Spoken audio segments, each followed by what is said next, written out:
किसी भाव का विचार करने के लिए हमें उस भाव का विचार करना होता है, उस भाव के स्वामी का विचार करना होता है, कारक का विचार करना होता है और कारक से उतने ही भाव आगे जो भाव पड़ता है उसका विचार करना होता है।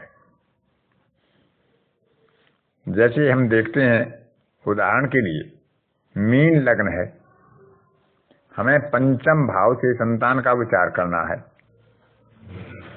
तो पंचम भाव में कर्क राशि है, हमें उस भाव को देखना है। कर्क राशि के स्वामी चंद्रमा का विचार करते हैं। संतान का कारक बृहस्पति है, उसका विचार करेंगी।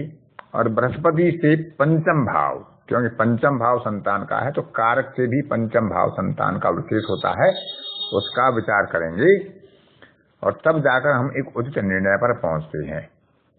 हमें देखना होता है कि भाव में कौन ग्रह बैठे हैं, क्या वो लग्नेश के शत्रु हैं, मित्र हैं, षडबल में बलवान हैं या निर्बल हैं, पाप ग्रह हैं या शुभ ग्रह हैं। फिर हम चंद्रमा का विचार करते हैं कि चंद्रमा शत्रु राशि में है, मित्र राशि में है, उच्च राशि में है, 6, 8, 12 में तो नहीं है, केंद्र में है या त्रिकोण में है।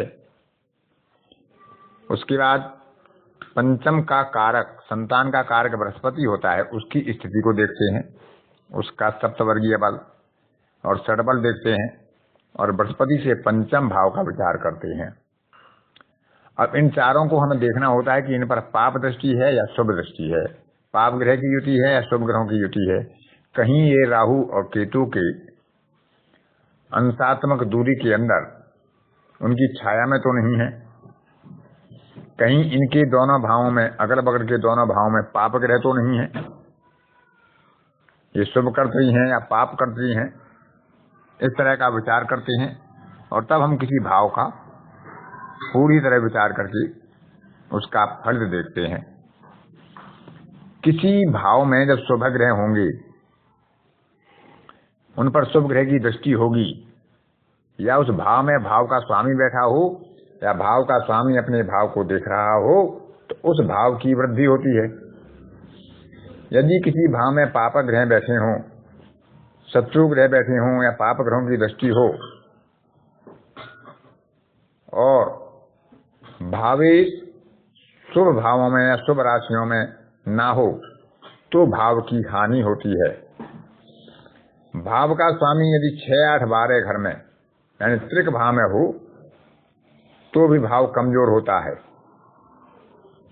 यदि भाव का स्वामी बलवान हो, उच्च हो, अपनी राशि का हो, तो भाव की वृद्धि करता है। लग्नेश सबसे प्रमुख ग्रह होता है, वह जिस भाव में उसके भाव के स्वामी के साथ बैठ जाए उस भाव की अच्छी वृद्धि होती है। और अष्टमेश यदि किसी भाव में उस भाव के स्वामी के साथ बैठ जाए उस भाव की हानि होती है। अब इन भाविशों का षडबल और सप्तवर्गीय बल का भी विचार हमें करना होता है। उस भाव विशेष से अर्गला का विचार करते हैं। यदि किसी भाव से द्वितीय, चतुर्थ और पंचम में शुभ ग्रह बैठे हों और उनकी प्रतिबंधक अर्गला ना बन रही हो, यानी 12वें में कोई ग्रह ना हो, पंचम को रोकने के लिए 9 में कोई ग्रह ना हो, चतुर्थ की अर्गला को रोकने के लिए 10 में कोई ग्रह ना हो, तो उस भाव की अच्छी वृद्धि होती है। अष्टक वर्ग जो आगे आपको पढ़ाया जाएगा, उसकी रेखाओं का विचार भी करते हैं, किस भाव में कितनी शुभ रेखाएं आ रही हैं, उससे भी फल के ऊपर अंतर पड़ता है। अष्टमेश किसी भाव विशेष से अष्टमेश, जैसे हम पंचम का विचार करें तो पंचम से अष्टमेश वह भाव का स्वामी होता है और उससे 12वें भाव के स्वामी जिस राशि या नवांश में बैठते हैं वहां से जब भी शनि का गोचर होता है तो उस भाव की हानि होती है, और वहां से जब गुरु का गोचर होता है तो भाव की वृद्धि होती है। उदाहरण के लिए हम मान लें कि पंचमेश हमारा चंद्रमा है, वह उच्च राशि में, वृष राशि में बैठा है, तो गुरु धनु राशि का मालिक होकर अष्टमेश हुआ, और मंगल 12वें घर का मालिक होकर व्ययेश हुआ, और ये हुए आपके भावेश से। लेकिन हमें पंचम का विचार करना है, तो हमें पंचम से अष्टमेश, यानी कर्क से अष्टमेश बृहस्पति हुआ, शनि हुआ, और 12वें भाव का स्वामी बुध हुआ। तो बुध और शनि जिस राशि या जिस नवांश में बैठे होंगे, वहां से जब भी शनि का गोचर होगा तो संतान को कष्ट की संभावना बनेगी। यदि वहां से गुरु का गोचर होगा तो संतान के सुख की वृद्धि होगी। किसी ग्रह का किसी भाव में बैठने पर कितना प्रभाव होगा, इसके लिए हमें भाव मध्य से उस ग्रह की दूरी देखनी होती है।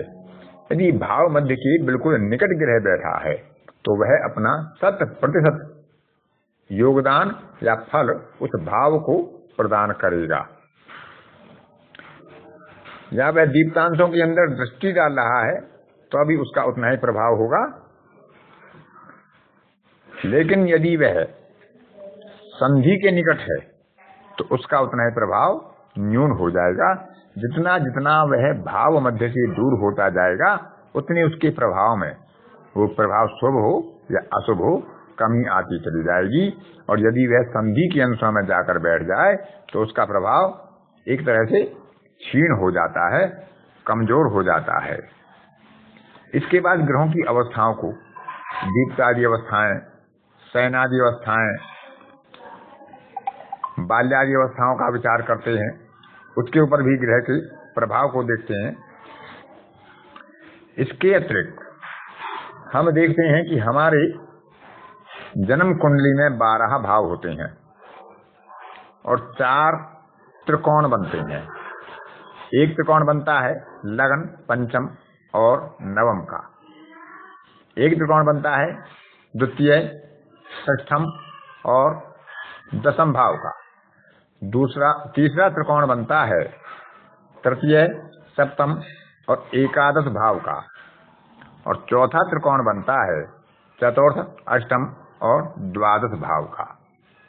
हमारी भारतीय संस्कृति में 4 पुरुषार्थ बताए गए हैं: धर्म, अर्थ, काम और मोक्ष। पहला भाव हमारा धर्म है, हमारा सेल्फ है, हम स्वयं हैं। तो पंचम नवम उनके त्रिकोण हैं, तो लगन, पंचम और नवम ये धर्म त्रिकोण में आते हैं। दूसरा भाव हमारा धन है, और उधर से दूसरा केंद्र उसके लिए पड़ता है दसम, वो हमारा धन के लिए ही रोजी रोटी करते हैं, व्यवसाय करते हैं, नौकरी करते हैं। तो दसम के साथ द्वितीय और छठा भाव ये अर्थ से जुड़ा है, धन से जुड़े हुए हैं। छठवां भाव सेवा का है, नौकरी का है, दसम भाव व्यवसाय का है, द्वितीय भाव धन संग्रह का है। तो ये हमारा अर्थ त्रिकोण हुआ, द्वितीय, षष्ठम और दसम अर्थ त्रिकोण, प्रथम, नवम और पंचम धर्म त्रिकोण। तीसरा हमारा पुरुषार्थ आता है काम।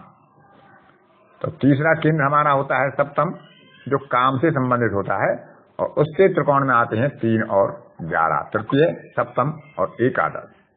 ये तीनों हमारे काम त्रिकोण में आते हैं। फिर अंतिम हमारा केंद्र होता है चतुर्थ, जो हमारा सुख भाव का है। तो इसके अष्टम और द्वादश त्रिकोण होते हैं, इन्हें हम कहते हैं मोक्ष त्रिकोण। मोक्ष परम सुख का कारक है, और चौथा भाव हमारा सुख का है। उससे त्रिकोण अष्टम और द्वादश ये तीनों मिलकर मोक्ष त्रिकोण का निर्माण करते हैं। तो इस प्रकार सामान्यतः हमें भाव का विचार करने के लिए भाव की स्थिति, भावेश की स्थिति, कारक की स्थिति और कारकात भाव की स्थिति का विचार करना चाहिए।